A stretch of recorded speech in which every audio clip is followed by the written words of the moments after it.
Howdy folks, once again this is Donnie coming at you with a follow-up about the Signal Messenger app video that I did last week.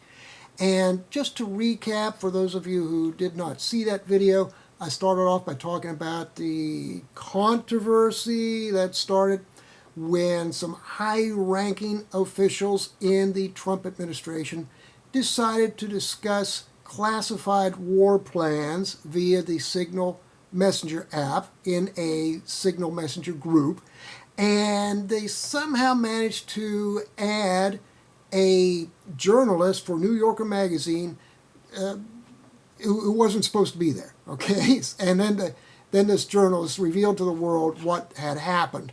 So after that, of course, these Trump administration officials went on the news media, started doing damage control, basically making out like somehow the Signal Messenger was at fault. President Trump even did an interview that said, well, maybe the Signal app is broken. And then after that, I started talking about Tucker Carlson. And I told you about how on 2 different occasions he tried to set up an interview with President Putin of Russia via the Signal Messenger app, because he didn't want anybody else to know about it ahead of time. And later, somebody from the government came up to him and said, hey, yeah, we know about you setting up this meeting with Putin. And then once he got to Moscow, for the second attempt at the interview, the same thing happened when he tried to set up a meeting with Ed Snowden. And again, he did it by Signal Messenger, and then somebody from the government came up to him and says, yeah, we know that you're setting up this meeting, right? And then he talked to somebody who was supposedly an expert in these things, and this expert told him that, hey, it doesn't matter what you do. You're not going to hide from the government. You cannot keep messages hidden from the government, because all these agencies can break into your stuff no matter what you do or what type of privacy app that you run, okay?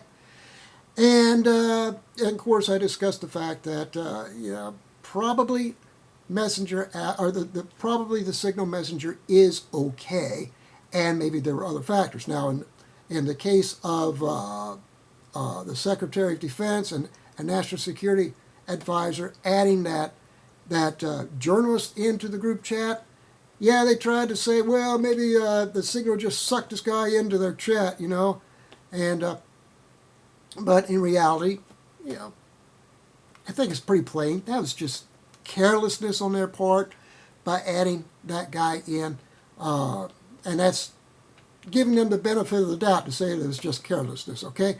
And in a moment, we'll look at another theory for that. But Tucker Carlson, of course, the guy that he talked to, this expert that he talked to, didn't even consider the possibility that maybe the Signal app was not the problem, that maybe the spy agencies had compromised Tucker's iPhone by some other method, and that maybe there are things he can do, like maybe using a phone with a privacy-centric operating system, something like a de-Googled Android or Graphene OS or one of those other types of mobile phone operating systems that have better privacy features, okay? But anyway, a few days after that, I received in my email the Blacklisted newsletter for the month. Okay, now the Blacklisted newsletter is put out by the people who run the Privacy X channel here on YouTube. Okay, now it's privacy and a space and X. So it's privacy space X. Okay, if you want to look that channel up for yourselves. Pretty good channel. I haven't watched a lot of episodes, but the ones I've seen seem to be pretty good. But yeah.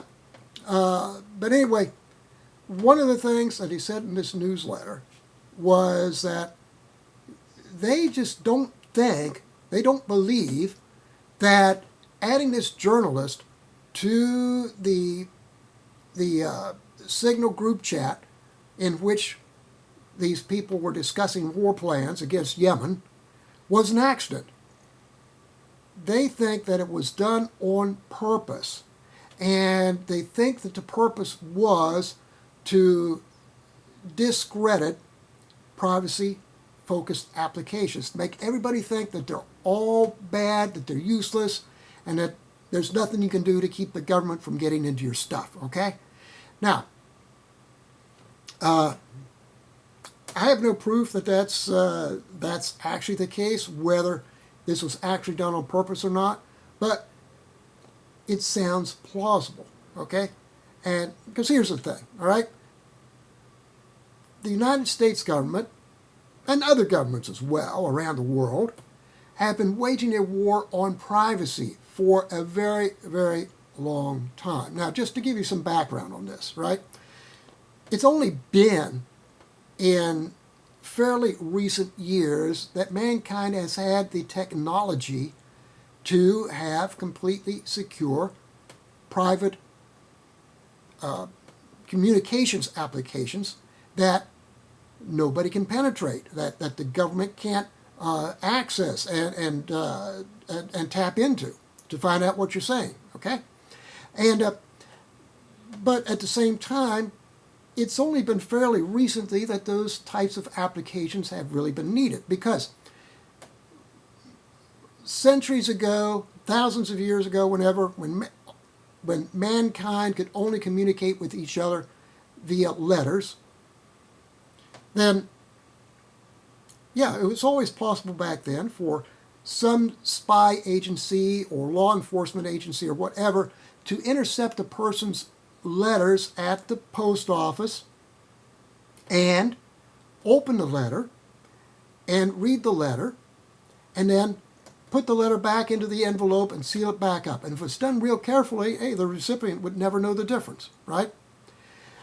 And then in the 1840s, Samuel Morse invented the telegraph, the first method that we had of using electricity to communicate via long distances, right? And the big breakthrough there was, instead of having to wait days or weeks or maybe even months in the case of overseas mail delivery, to get a message delivered, it could be done near instantaneously via an electrical signal. Now, there was no expectation of privacy with the telegraph, and in fact, it was impossible to have privacy, because in order to send a message via a telegram, a person would have to go into the telegraph office, write the message out on a form, hand that to the telegraph operator, and then the telegraph operator would go to his or her telegraph key, just tap out the Morse code, tap out the message in Morse code, right? And then somebody on the other end of that line would be listening to the telegraph key on his or her end, tapping out the message in Morse code, and would write the message down in plain English, and then just have that message delivered to the recipient. So, no such thing as privacy there, right? And then, in the late 1800s, we got the telephone. So you think that was more private? Oh, no. Because in the beginning of the telephone years, there was no automatic switching equipment. All telephone calls had to go through a human switchboard operator who could listen in on the calls, right? And it wasn't until sometime in, I don't know, I don't remember exactly when, but probably early to mid 1970s, that the United States had automatic switching equipment for every locality in the country, because up until early to mid 1970s, there were still some small communities that still had a human switchboard operator. And my grandma lived in one of those areas. And of course, the area our family lived in had the automated switching equipment. We could just call everybody direct there. But my grandma, even though she was only a few miles away from us, lived in another telephone exchange area where there was no switching equipment. So in order to call her, I remember her phone number was 869-2360. Don't ask me why I remember that after all these years. I don't know. But anyway, to call her, we had to call 869 to get the operator for her telephone exchange. And then the telephone operator would say, "What number, please?" And you'd say 2360. And she would just plug the cable in to my grandma's telephone circuit, and we could talk to her then. Her phone would ring, right? And we also had party lines back then. And what that meant was that when you got a telephone, you're probably not going to get a private line, okay? But because for a very, very long time, we just didn't have the technology to give every citizen in this country a private telephone line. So what would happen instead was that the telephone company would run a line out that would serve like maybe 3 or 4 different households, right? So you'd have these 3 or 4 different households on one line, and everybody on that line knew when one of the other parties on that line was getting a phone call, because we would each have our own rings. And when I was a kid growing up in the 50s and 60s, we had a party line. And if I remember correctly, our ring was one long ring. So in other words, when a phone call would come in for us, it would go, "Bring." I know that's not a good imitation of a telephone, but that's okay. But somebody else on the line, another house on the line might have a ring that consisted of one short and one long. So it'd go, "Bring, bring, bring, bring," like that, right? And then somebody else on the line might have 2 shorts as their ring. So it'd be like, "Bring, bring, bring, bring." So if somebody else wanted to listen in on somebody else's phone call, all they'd have to do is wait until the neighbor's line quit ringing, or the neighbor's phone ring quit, and pick up the phone real carefully so that nobody could hear, and just listen in, okay? And you could hear everything that was being said, right? And if you want to see a good example of the consequences of that sort of thing, there's an old-time movie here on YouTube called Party Line, and I think it's on the Pizza Flicks channel, if I remember correctly, but it was made in 1935, and the movie is about an old lady who is supposedly bedridden, but somehow she knows all the gossip, she knows everything that's going on in the neighborhood, and she's causing all kinds of trouble because of that. And it wasn't until the end of the movie that her son figured out what was going on. He happened to notice, hey, there's a phone in her room, right? So he finally figured out that she was listening in on everybody else's calls, right? And using that information against all these other people. So, yeah. And he also found out that she wasn't, in fact, bedridden. Just play acting. But anyway, and also, if you went to make a call back then, you'd have to pick up the phone carefully before you dial, listen for a second or so to make sure nobody else is on it, and then you could dial. And and the phone books back then too, they were great, because you'd open the phone book and you'd see this cartoon of this guy with the kid over his knee getting ready to spank that kid, just wallop him, right? And then the kid is saying, "Please make it brief." And then the message underneath the cartoon says, yes, you do need to make your phone messages brief so that other people can use their phones. I kid you not. This really happened. I lived through it, okay? But anyway, of course, nowadays, it's a little bit better. Everybody has their own private lines now, and the only way anybody is going to listen in on your phone conversations now, well, there are 2 ways, right? If you have somebody law enforcement agency or whoever puts a tap on your line, they can listen in that way. Or if you're foolish enough to use a landline phone with a cordless headset, guess what? There are scanners out there. You can buy a scanner which will pick up the radio frequencies from these cordless headsets.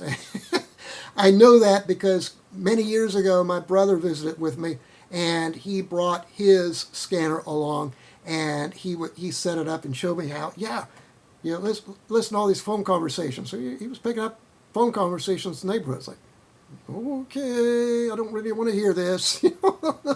But whatever.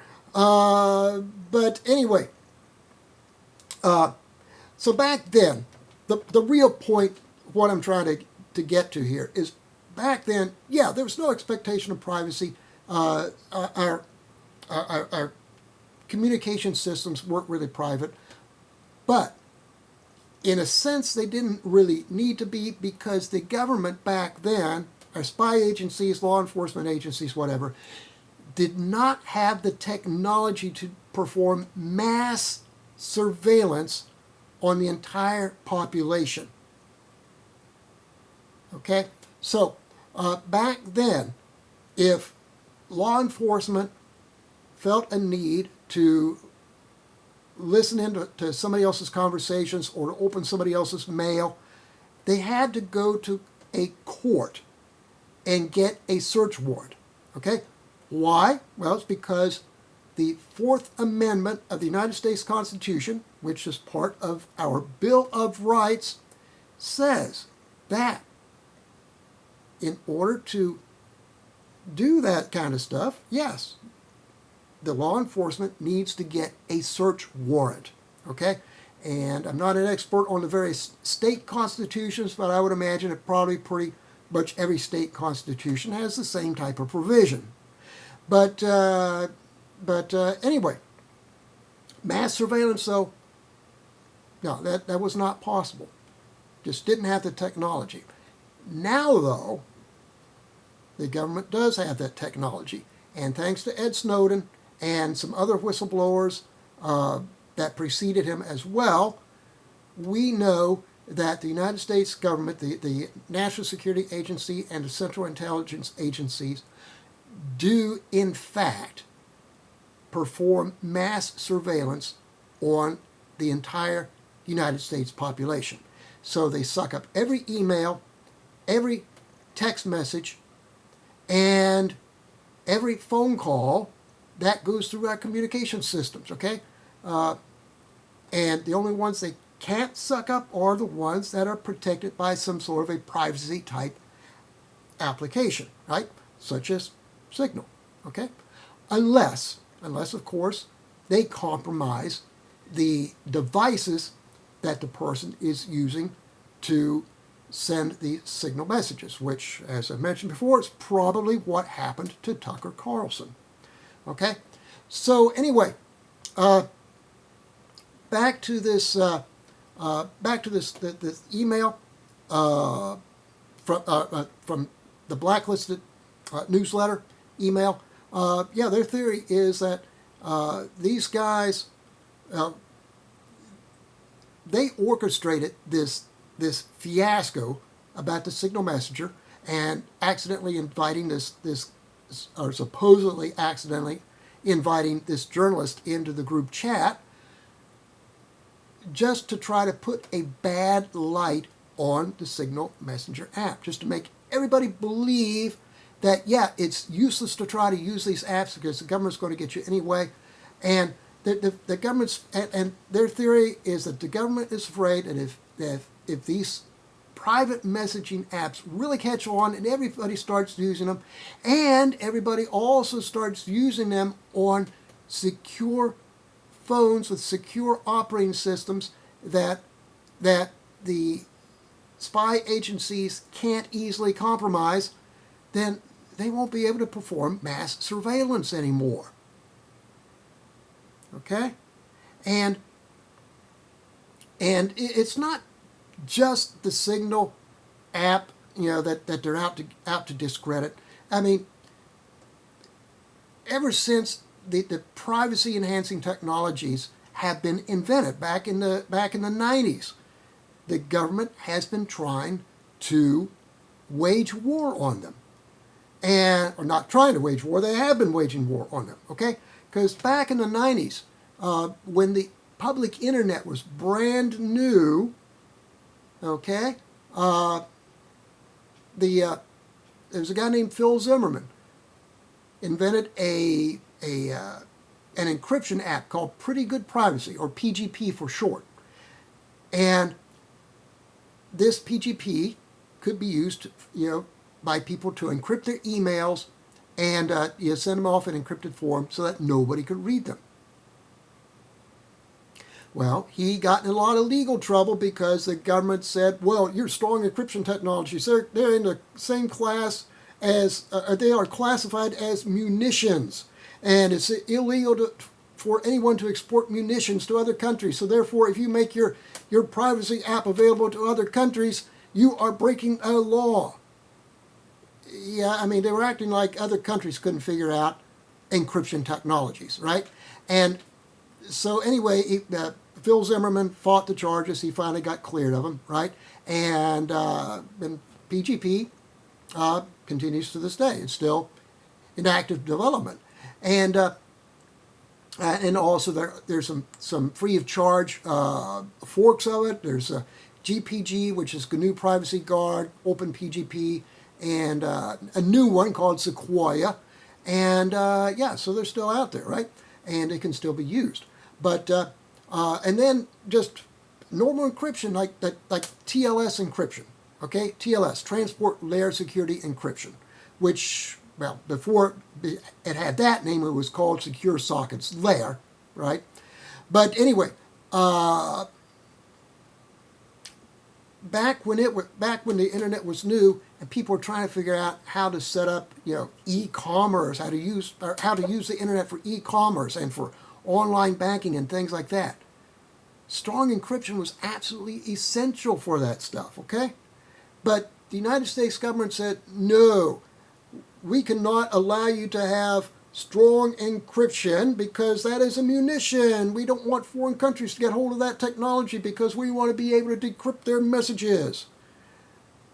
So the United States government passed a regulation. I don't think it was really a law. I think it was a regulation, which said that nobody could use any encryption that was on their websites that was stronger than 40 bits. 40-bit encryption, even back then with the primitive CPUs that we had back then, was nothing. It was easily cracked, okay? But the U.S. government said no, 40-bit encryption and no more, right? And what was ironic was back then, some of my co-workers and I, were into computers. I mean, everybody I worked with pretty much was a geek, okay? So, and we were running a Netscape browser, right? Well, somebody I worked with discovered this website in Australia called fortified.net, and they produced a Netscape plugin that you could install into Netscape, and it would increase the Netscape encryption capabilities up to 128-bit, okay? So yeah, I mean, they were trying to keep us from getting these strong encryption technologies. Meanwhile, somebody in Australia, figured out how to do it, and they were giving us the technologies. You can't make this stuff up, right? You just can't make this stuff up. But yeah. Finally, though, the government gave up. Well, they didn't quite give up. The National Security Agency got in a bit of hot water. Subsequent to that, they came out with this random number generator algorithm. And for encryption to work, you got to have truly random numbers, okay? And or else things will get too predictable. It makes the encryption easier to crack, right?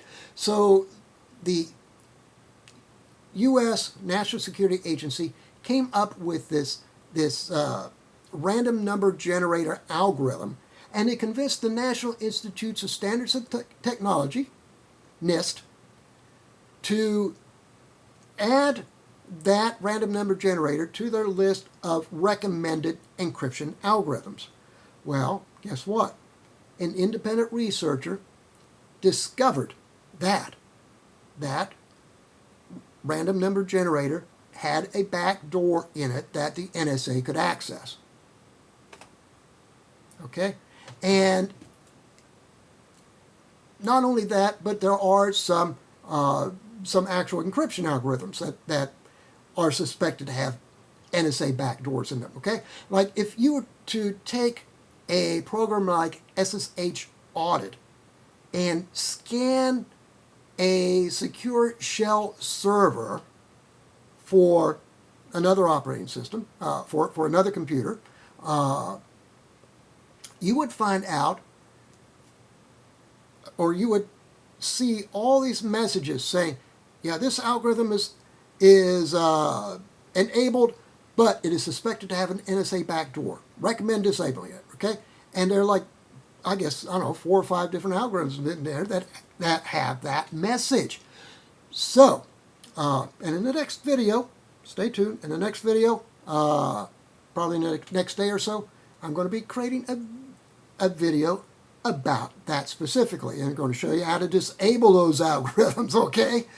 But yeah, they're out there, and plus in the 90s as well, under the Bill Clinton administration, the NSA invented what was called the Clipper chip. And what they're going to do is put this Clipper chip in email servers so that the emails would all be encrypted.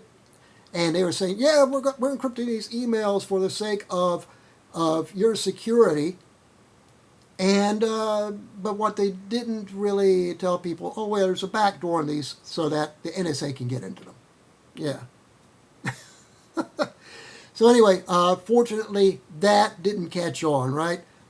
Nobody wanted to deploy anything with the Clipper chip in it. So that didn't catch on, right? But yeah, as I say, United States government, they've had this war on privacy for a very long time, ever since the privacy technologies have been invented. And it's important nowadays to have the capability to have access to these privacy-centric applications that the NSA and the CIA and whoever else, MI6, GCHQ, whoever, cannot crack, because otherwise they're sucking up all of your emails, all of your text messages, and all of your phone calls. And so they're putting that all into storage so that if anything comes up, if they want a reason to go after you, they can access everything you've done. They can go into storage, pull out everything with your name on it, your address on it, whatever, and they'll be able to try to find something on you, right? Try to find something to frame you with or whatever else, right? I mean, it's been done. Okay, it's been done. So anyway, bottom line is,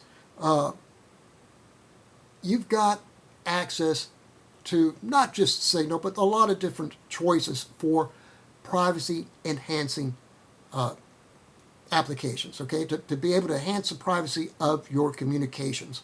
And so you've got Signal. For messaging apps, you've got Signal and Session are probably the top 2, and a few others. You've got different privacy-focused email services. Proton is one of them, although there's some controversy about that one too, but there are a few others maybe you can look into. And some YouTube channels you can watch at to get better ideas from people who are more knowledgeable about the various privacy enhancing technologies and privacy enhancing apps and what I am. The Privacy X channel that I mentioned at the start of the video is one of them. Rob Braxman is another person who's very knowledgeable about privacy apps and technologies, and it just happens to they both offer services for these things, for privacy-minded people. Okay, and they're not the only two. Quite a few others out there as well, I'm sure. Another channel called Mental Outlaw that sometimes covers these sorts of things. So yeah, check them out here on YouTube, and you can just type the names of the channels into the search window. You'll find them. But yeah. But anyway, I think that's pretty much it for now. And I do want to ask a huge favor if everybody who's watching this. If you find this video useful, if you like what I'm saying here, give the video a like, and also if you can, share it out with people. And I'm asking that. I usually don't ask this sort of thing, but it's just that I had to take a very long break from making videos because I was so busy with writing a book, I just didn't have time, okay? Now that I've come back, the YouTube algorithm is not being kind to me at all. Can't get more than a few hundred views per video now, which I used to do better than that, right? But now a few hundred views per video is all I can get, which is disappointing, right? Plus, they've demonetized me because they changed their requirements for monetization, and because I haven't been uploading 3 videos per month, 3 videos per 90 days, I think it is, they demonetized me. And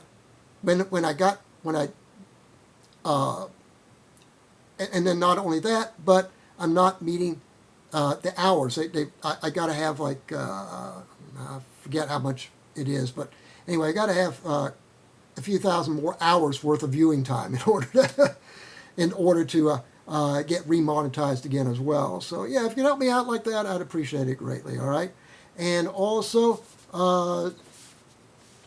I mentioned in the last video, my book, Mastering Linux Security and Hardening, and the Ultimate Linux Shell Scripting Guide. Purchase links will be in the video description below. So anyway, other than that, I think that's about all I got. So, goodbye for now. Take care. And in the next video, I promise I'm going to have a technical video about disabling the weak algorithms in Secure Shell in case you need to use Secure Shell. Okay? So, I'll see you then.